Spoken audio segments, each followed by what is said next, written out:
pessoal, tudo bem? Hoje nós encerramos então nosso assunto sobre isomeria, tá? Então a gente vai encerrar esse assunto fechando com a isomeria óptica, tá? Então, lembrando assim, gente, que a isomeria, ela sempre vai partir do princípio daquela condição, tá? São duas moléculas que apresentam a mesma fórmula molecular, porém tem algumas diferenças no sentido de dupla, no sentido de ter uma função orgânica diferente acoplada uma a outra, tá? Então, a óptica, ela vai seguir nesse critério, tá? As fórmulas moleculares são as mesmas. O interessante é que agora a óptica, elas não se sobrepõem. Quando que não se sobrepõe? Quando a gente coloca um espelho entre uma molécula e outra. É a mesma coisa das nossas mãos, né? Ó, elas não vão se sobrepor, certo? Aqui a nossa imagem, ó, é a mesma. Se você colocar no espelho, não é assim? Agora vai sobrepor, é a mesma? Eles coincidem? Não, não coincidem, tá? Aqui, ó, se organizar aqui, ó, não fica todo mundo igual, diferente, né? Essa é a ideia da isomeria óptica, tá bom? Então vamos lá, o começo, gente, ele tem, na verdade, a isomeria óptica, ele entra num detalhe que é bem específico, que é a presença do carbono quiral, tá? Só que antes de eu chegar nesse ponto, vou dar uma lida com vocês no material, tá? Só para alinhar algumas características que são próprias da isomeria óptica, tá bom? Mas assim, a óptica, ela se define basicamente assim, presença ou não presença do carbono quiral, tá? Então já chegamos ali. Bem, então qual começa as características, especificidade em isomeria óptica, tá? É um tipo de isomeria espacial que é caracterizada pelo desvio dos compostos químicos que apresentam quando exposto ao plano de luz, tá? Então esses compostos, quando exposto ao plano de luz, ele vai, a gente vai verificar o desvio, tá? Dessa luz, se vai ser desvio pela direita, desvio pela esquerda, tá? E isso caracteriza também esse tipo de isomeria, tá? Quer dizer que as substâncias orgânicas que têm a mesma fórmula molecular, elas se diferem pelo seu comportamento óptico. Então, a mesma coisa que eu falei agora, ó. Qual que era a ideia inicial? Os isômeros, eles se diferenciavam por uma posição de ligação, dupla, tripla, simples ou grupo funcional. Neste caso aqui, qual que é a diferença? O comportamento óptico em exposição à luz, tá? Ou seja, a gente vai ver para qual lado essa luz se desvia, tá? Então, essa é uma característica, desvio de luz ligada à óptica, ok? Um isômero opticamente ativo, ele é submetido à luz polar e pode se comportar da seguinte forma. Então, para que lado que essa luz ela se desvia, certo? Se desviar para a direita, a gente caracteriza como destrógira. E se for para a esquerda, levógira, ok? Beleza? Vai lá, complementando o que eu acabei de falar. Quando uma substância se comporta de duas formas citadas, ou seja, para a direita e para a esquerda, ela recebe o nome de enantiômeros, tá? Enantiômeros apresentam uma estrutura que se assemelha a de uma imagem refletida num espelho, os quais não são sobreponíveis e sim especulares. Então, a minha mão, se eu botar um espelho assim, ela vai ficar certinho. Agora, se eu sobrepor uma mão à outra, não vai ficar corretamente. Então, eu posso dizer que esse exemplo é um enantiômero? Sim, ok? São imagens especulares, mas não são sobreponíveis, tá? Então, essa é a definição de enantiômeros. Então, isômeros ópticos têm essa característica de ser enantiômeros? Sim, são enantiômeros, ok? Mas existem casos onde essa atividade óptica, que não vai nem para a direita e nem para a esquerda, ela é chamada de inativa, tá? Quando ela não for desviada, essa luz, a luz, nós dizemos que ela tem uma atividade óptica inativa, tá? Quem é que recebe essas características? Quem apresenta atividade óptica inativa?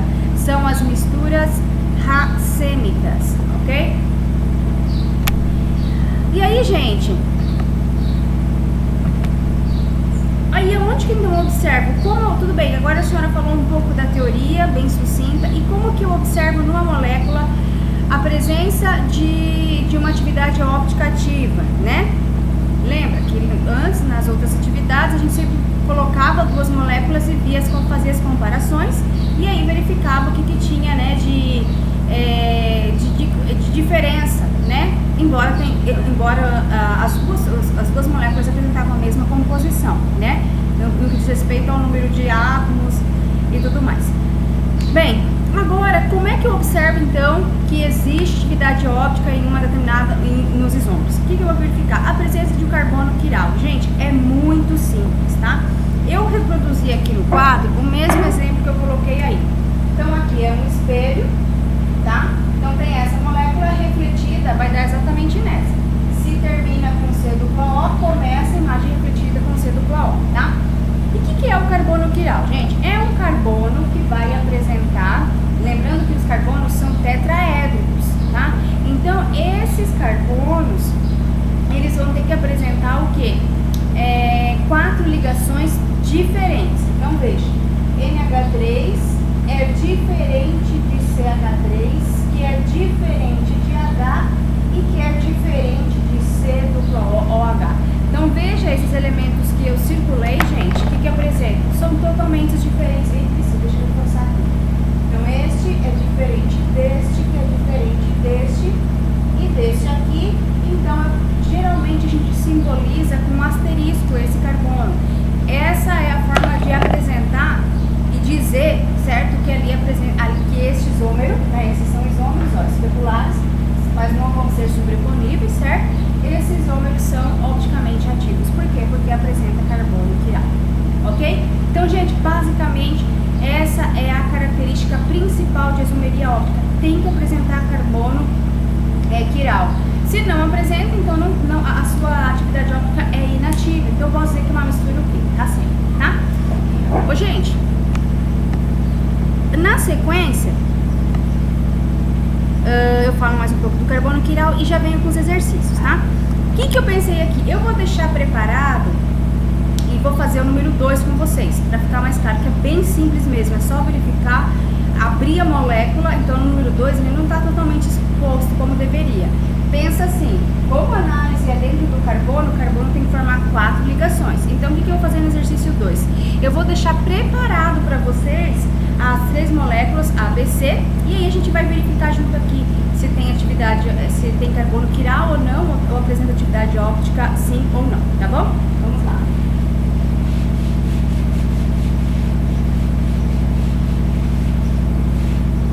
Então, ó, a letra A, ela vai ficar assim.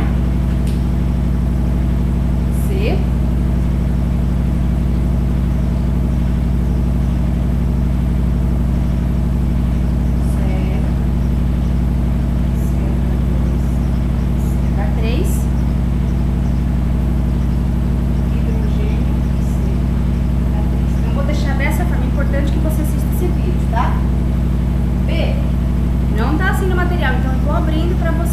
Veja que eu foco no carbono, tá?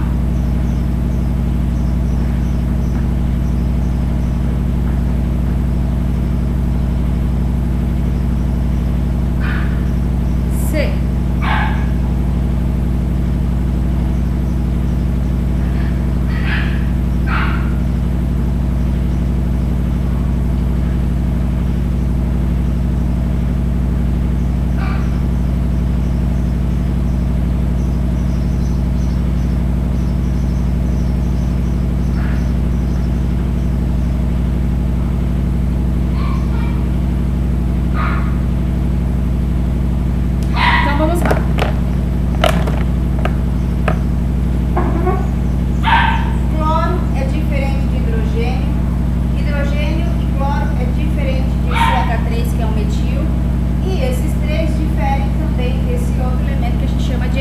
Então, gente, aqui tem carbono quiral. Então é interessante que você circule a partir do carbono. Lembrando que o carbono sempre tem que fazer 4 ligações. Cloro é diferente de bromo, mas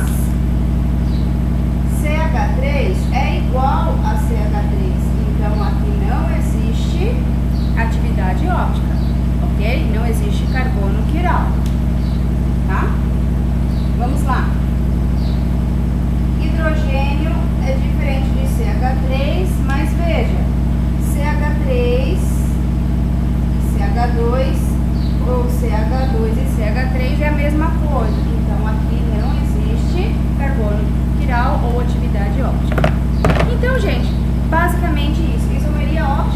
fazer e verificar o quê? Se há ou não a presença de um carbono quiral, tá? Que tem que fazer como regra, como o carbono faz 4 ligações, 4 ligantes totalmente diferentes entre si, tá bem? Gente, é basicamente isso. Os outros exercícios seguem basicamente nessa mesma linha. Qualquer dúvida que vocês tiverem, podem entrar em contato, tá bom? Um beijo, gente. Até mais.